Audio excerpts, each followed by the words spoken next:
Hey guys, आज मैं आपके साथ शेयर करने वाली हूँ एक बहुत ही टेस्टी नाश्ता जो कि आपको बहुत ही पसंद आने वाला है। अगर आपको पास्ता खाना पसंद है तो आपको ये डिश बहुत ही ज़्यादा पसंद आएगी। तो चलिए आज का ये वीडियो स्टार्ट करते हैं। अगर वीडियो अच्छा लगे तो वीडियो को लाइक कर देना। तो इसे बनाने के लिए सबसे पहले मैंने एक बाउल लिया है। इसमें हम 1 कप मैदा यूज कर रहे हैं।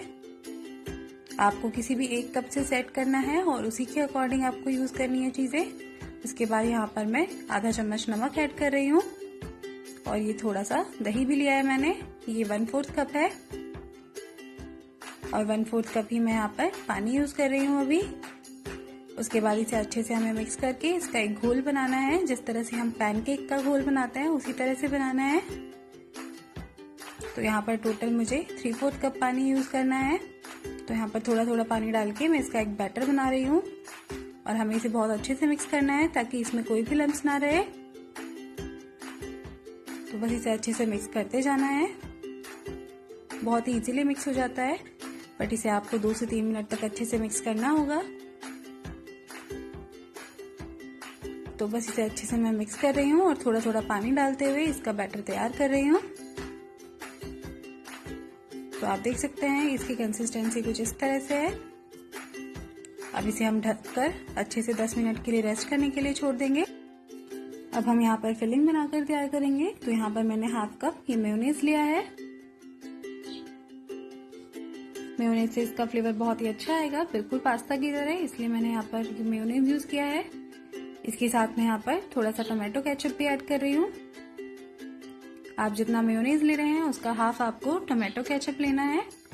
उसके बाद यहाँ पर मैं थोड़ा सा चिली फ्लेक्स और थोड़ा सा ऑरिगेनो डाल रही हूँ, जिससे इसका फ्लेवर बिल्कुल पिज्जा जैसा आएगा।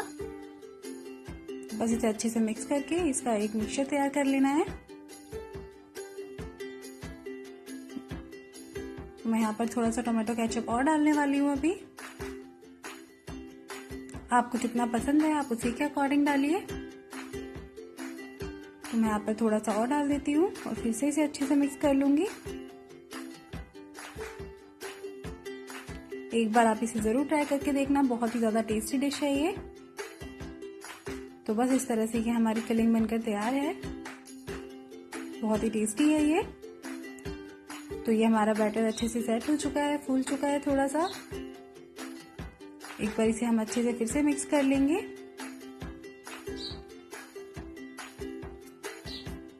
बस मैंने इसे अच्छे से मिक्स कर लिया है और लास्ट में मैं इसमें 2 पिंच बेकिंग सोडा डाल दूंगी और फिर से इसे अच्छे से मिक्स कर लूंगी। आप देख सकते हैं मैंने बिल्कुल थोड़ा सा यूज किया है, बहुत ज्यादा यूज नहीं करना है। तो बस इसे फिर से अच्छे से एक बार मिक्स कर लेंगे और ये स्टेप हमें बिल्कुल लास्ट में करना है, जब आप शीट बनाओगे उससे बिल्कुल पहले। तो यहाँ पर मैंने एक तवा गर्म होने के लिए रख दिया है और उसके ऊपर ये बैटर डाल रही हूँ और हमें एक बड़ी सी शीट बनाकर तैयार कर लेनी है। आप जितनी बड़ी शीट बना सकते हैं उतनी शीट बनाइए। अगर आप छोटी शीट बनाएंगे तो आपको बनाने में थोड़ी सी प्रॉब्लम होगी। जब हम इन्हें रोल करेंगे तो छोटी शीट में आपको प्रॉब्लम होगी, इसलिए मैं यहाँ पर बड़ी शीट बनाए। तो बस इसे इस तरह से मैंने यहाँ पर फैला दिया है और कुछ सेकंड्स में ये अच्छे से इस तरह से ड्राई हो जाएगा। तो हम इसे पलट देंगे। हमें इसे बहुत ज्यादा सेकने की जरूरत नहीं है, बस ये हल्का सा व्हाइटिश शेड हो जाएगा, इतने में ही हम इसे निकाल लेंगे। तो आप देख सकते हैं ये हल्का हल्का सा व्हाइट कलर का आपको दिख रहा होगा। इस तरह से होने के बाद हम इसे निकाल लेंगे और दोनों तरफ से इस तरह से हो चुका है ये। तो बस हमें इतना ही पकाना है इसे और मैं इसी तरह बाकी शीट से बना लूंगी। तो ये शीट मैंने यहाँ पर ली है एक। इस शीट के ऊपर जो हमने मिक्सचर तैयार किया था वो लगा देंगे, हम अच्छे से स्प्रेड कर देंगे। और इतने बैटर से मेरी टोटल 3 शीट बनकर तैयार हुई है। तो इसके ऊपर अच्छे से हमें इस तरह से स्प्रेड कर देना है ये मिक्सचर। अगर आपको सिर्फ टोमेटो केचप लगाना है तो आप वो भी यूज कर सकते हैं और सिर्फ मेयोनीज लगाना है तो भी लगा सकते हैं। बट इस तरह से आप दोनों चीजें मिक्स करके लगाएंगे तो बहुत ही टेस्टी बनने वाला है। अब यहाँ पर मैंने फिर से एक शीट रखी है और इसके ऊपर भी मैं ये मिक्सचर लगा दूंगी।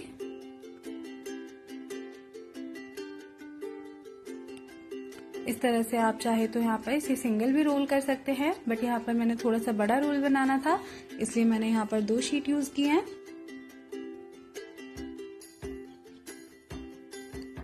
तो मैं यहाँ पर अभी आपको 2 ही शीट दिखा रही हूँ। एक जो मैंने बचा कर रखी थी उसका मैंने सिंगल रोल बनाया था, बस साइज का डिफरेंस है, बाकी कोई डिफरेंस नहीं है।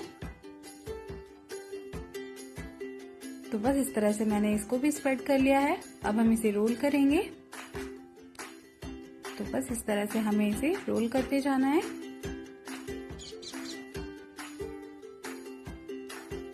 बस जो मैंने सिंगल शीट का रोल बनाया था वो इससे थोड़ा सा पतला बना था, बाकी बिल्कुल सेम है, टेस्ट बिल्कुल सेम आएगा, कोई प्रॉब्लम नहीं है। तो बस इसे हम अच्छे से रैप कर देंगे। तो यहाँ पर मैं एल्युमिनियम फॉइल ले रही हूँ और इसके अंदर मैं इसे अच्छे से रैप कर दूंगी, क्योंकि हमें इसे सेट करने के लिए रखना है। तो बस इस तरह से इसे रैप करके हम अच्छे से सेट होने के लिए रख देंगे। और इसे अच्छे से रैप करना है, टाइट रैप करना है, ताकि ये अच्छे से सेट हो जाए, खुले ना। तो इसकी साइड्स को भी मैं इस तरह से बंद करने वाली हूँ। और बस इसे हम इस तरह से करके फ्रीजर में रख देंगे आधा 1 घंटे के लिए। तो ये अब अच्छे से सेट हो चुका है, हम इसे खोल लेते हैं। मैं आपको दिखाऊंगी कि कितने अच्छे से सेट हो गया है। आप इसे दबाकर ही देख सकते हैं, तो आपको पता चल जाएगा कि ये सेट हुआ है या नहीं। तो अब इसे हम कट कर लेते हैं। तो इस तरह से मैं इसे चाकू से कट कर रही हूँ। ये बिल्कुल स्विस रोल्स जैसा लगता है, आप इसे इस तरह भी खा सकते हैं, बट मैं इसे और थोड़ा टेस्टी बनाने के लिए इसमें तड़का भी लगाने वाली हूँ। तो ये देखिए कितनी सुंदर स्लाइसेस लग रही हैं ये। इस तरह से आप मेयोनीज की जगह और भी कोई चीज यूज कर सकते हैं। यहाँ पर हरी चटनी भी लगा सकते हैं, रेड चटनी भी यूज कर सकते हैं। तो अब इसका तड़का लगाने के लिए मैंने यहाँ पर एक पैन में ऑयल लिया है, और जब ऑयल अच्छे से गर्म हो जाए तो उसमें हम राई डाल देंगे। राई जब अच्छे से पॉप होने लग जाएगी तो हम इसमें बाकी चीजें डालेंगे। तो सबसे पहले मैं हरी मिर्च डालूंगी। अगर आपको हरी मिर्च कम पसंद है तो आप कम डालें, या फिर बिल्कुल ना डालें। इस तरह से तड़के में अच्छी लगती है, इसलिए मैं डाल रही हूँ। अब यहाँ पर मैंने 1 चम्मच चना दाल भी डाली है, इसका फ्लेवर भी बहुत अच्छा आता है तड़के में। और ये करी पत्ता भी डाल दिया है, और गैस को मैंने यहाँ पर बिल्कुल लो रखा है, ताकि जो ये दाल है थोड़ी सी क्रिस्पी हो जाए। तो बस आप देख सकते हैं कि ये तड़का बिल्कुल अच्छे से क्रिस्पी हो चुका है। अब मैं यहाँ पर थोड़ी सी लाल मिर्च डाल रही हूँ और थोड़ी सी हल्दी डाल रही हूँ। मैंने बहुत ज्यादा नहीं डाला है, बिल्कुल थोड़ा थोड़ा डाला है। और फ्लेम हमने लो किया हुआ है ताकि ये मसाले जले ना। अब इसके अंदर एक एक करके हम ये सब स्लाइसेस डाल देंगे। और हो सकता है कि जब आप इसे मिक्स करें तो ये स्लाइसेस थोड़ी खुल जाए, तो कोई भी टेंशन वाली बात नहीं है, ये बहुत ही टेस्टी लगेगा। और ये बिल्कुल पास्ता जैसा फ्लेवर आपको देगा, आपको बहुत ही पसंद आएगा। तो बस इस तरह से मैं डालकर इसे अच्छे से मिक्स कर लूंगी। इसे मिक्स करने में थोड़ी सी प्रॉब्लम हो सकती है, क्योंकि ये खुल सकते हैं, बट खुलने के बाद भी इसका टेस्ट बहुत ही अच्छा आने वाला है, तो कोई टेंशन नहीं है। तो बस इस तरह से हम इसे लो फ्लेम पर ही 2-3 मिनट तक कुक करेंगे, ताकि ये अंदर तक अच्छे से गर्म हो जाए। क्योंकि हमने इन्हें फ्रीजर में रखा था तो ये ठंडे हो गए थे। तो आप देख सकते हैं कि मेरे भी 1-2 खुल गए हैं, बट ये बहुत ही टेस्टी है। अब लास्ट में मैं यहाँ पर थोड़े से तिल के दाने डाल रही हूँ, जिससे इसका दिखने में और भी अच्छा टेक्सचर लगेगा। तो बस अब हम गैस को बंद कर देंगे और गर्मा गर्म इसे सर्व करेंगे। और जब इसे ग्रीन चटनी के साथ खाएंगे तो ये बहुत ही ज्यादा टेस्टी लगेगा। तो इस तरह से आप ये घर पर बना सकते हैं। बच्चों को अगर पास्ता पसंद है तो आप इसे जरूर ट्राई कीजिए, बहुत ही टेस्टी लगता है। तो अगर आज का ये वीडियो अच्छा लगे तो वीडियो को लाइक कर देना, अपने फ्रेंड्स एंड फैमिली के साथ शेयर कर देना। अगर अभी तक मेरे चैनल को सब्सक्राइब नहीं किया है तो मेरे चैनल को सब्सक्राइब कर देना, पास वाले बेल आइकन को प्रेस कर देना। इससे आपको मेरे वीडियोस के लेटेस्ट नोटिफिकेशन मिलते रहेंगे। फिर मिलते हैं नेक्स्ट वीडियो में, तब तक के लिए बाय बाय।